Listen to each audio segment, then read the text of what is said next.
Hello friends, कैसे हो आप सब। आज हम एक्सप्लेन करेंगे एलिस इन बॉर्डरलैंड की एपिसोड 4 को। अगर आपने पिछली एपिसोड नहीं देखी तो हमारे चैनल पर देख लें। एपिसोड के स्टार्ट में हम उसागी को देखते हैं जिसने अपने शिकार के लिए खरगोश को जाल में फंसाया होता है। उसागी कहीं जाती है, उसे रास्ते में आरिसू नजर आता है जो रोड पर पड़ा होता है। उसागी उसके पास जाती है और वो खुद से कह रहा होता है कि मैं भी मर जाऊंगा। उसागी कहती है ठीक है और वहाँ से चली जाती है। रात को उसागी अपने लिए खाना बनाती है और खा लेती है। उसने अपने रहने के लिए एक जगह बनाई होती है। नेक्स्ट डे उसागी मार्केट से अपने लिए बुक लेकर वापस आ रही होती है। बाहर बहुत ज्यादा बारिश लगी होती है और आरिसू अभी भी वहीं पर लेटा होता है। उसागी उसे देखती है। हमें उसागी के पास दिखाया जाता है जहाँ वो अपने डैड के साथ माउंटेन क्लाइंब करती है। वो अपने डैड से पूछती है कि आपकी क्या ख्वाहिश है। तो वो कहता है दुनिया में बहुत ज्यादा पहाड़ हों ताकि हम सब उस पर मिलकर क्लाइंबिंग करें।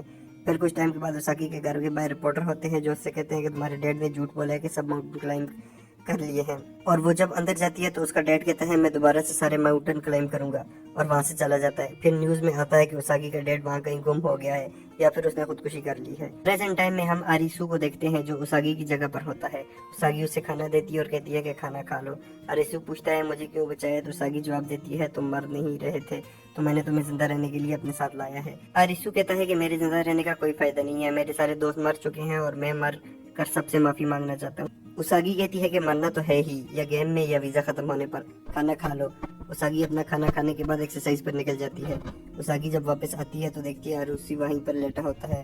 वो कहती है कि आज गेम खेलनी है, तुम्हारा वीजा खत्म होने वाला है।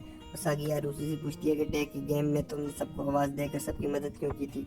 अरिसू कहता है कि क्योंकि मैं मरना नहीं चाहता और न ही किसी और को मरते हुए देखना चाहता था। उसागी कहती है मैं भी तुम्हारी तरह ही हूँ और मैं भी तुम्हें मरने नहीं दूंगी। रात को सारे गेम अरीना ओपन हो जाते हैं। अरिसू और उसागी एक रोड पर मौजूद टनल में जाते हैं। वहाँ एक बस खड़ी होती है और उसकी लाइट्स ऑन होती हैं। जब वो बस के अंदर जाते हैं तो अंदर 3 लोग और भी बैठे होते हैं।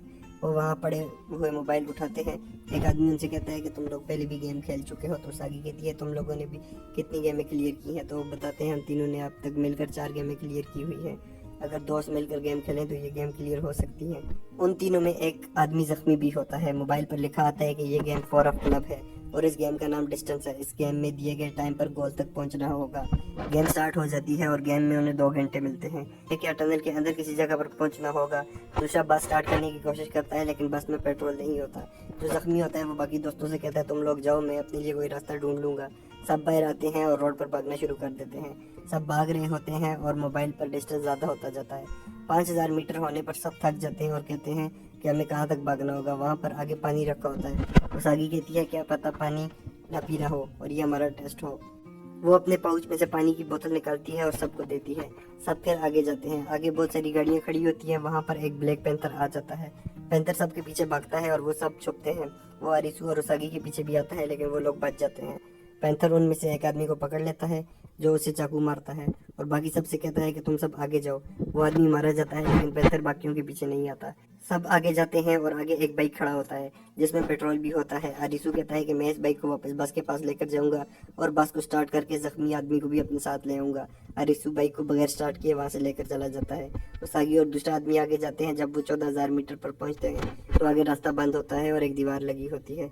अरिसू वापस बस तक पहुंच जाता है लेकिन वो बस पर कुछ देखकर बहुत शॉक्ड होता है। उसागी और दूसरा आदमी दीवार के पास बैठकर बस का वेट कर रहे होते हैं। जब गेम खत्म होने में 5 मिनट रह गए होते हैं तो दीवार में से पानी गिरने लग जाता है। उसागी उस आदमी से कहती है कि भागो, दीवार एकदम फट जाती है और उसमें से पानी का सैलाब बाहर आता है। दोनों पूरी कोशिश करके भाग रहे होते हैं लेकिन वो आदमी थक कर नीचे गिर जाता है और पानी में डूब जाता है। अरिसू उसी टाइम बस लेकर आता है। उसागी पानी में डूबने वाली होती है लेकिन एंड पर अरिसू उसका हाथ पकड़कर बस में से खींच लेता है और बस पानी में बह जाती है। जब सारा पानी टनल में से निकल जाता है तो वो तीनों बस से बाहर निकलते हैं। बस पर लिखा होता है गोल। उन्हें सारा टाइम बस में ही बैठना था। जो डिस्टेंस लिखा हुआ आ रहा था वो गोल से था। मोबाइल पर लिखा आता है कि गेम क्लियर हो गई है। जख्मी आदमी वहां से चला जाता है और जाते हुए अरिसू से कहता है कि जिंदा रहे तो फिर मिलेंगे। नेक्स्ट डे अरिसू सागी को बीच के बारे में बताता है और कहता है कि हमें बीच तक जाना होगा और वहाँ गेम मास्टर को उड़ाकर इस दुनिया से निकलना होगा। दोनों बाईसाइकिल पर बीच ढूंढने निकल जाते हैं और इसके साथ एपिसोड खत्म हो जाती है। ये एपिसोड आपको कैसी लगी कमेंट करके हमें जरूर बताएं। वीडियो को लाइक और चैनल को सब्सक्राइब करें। Thanks for watching.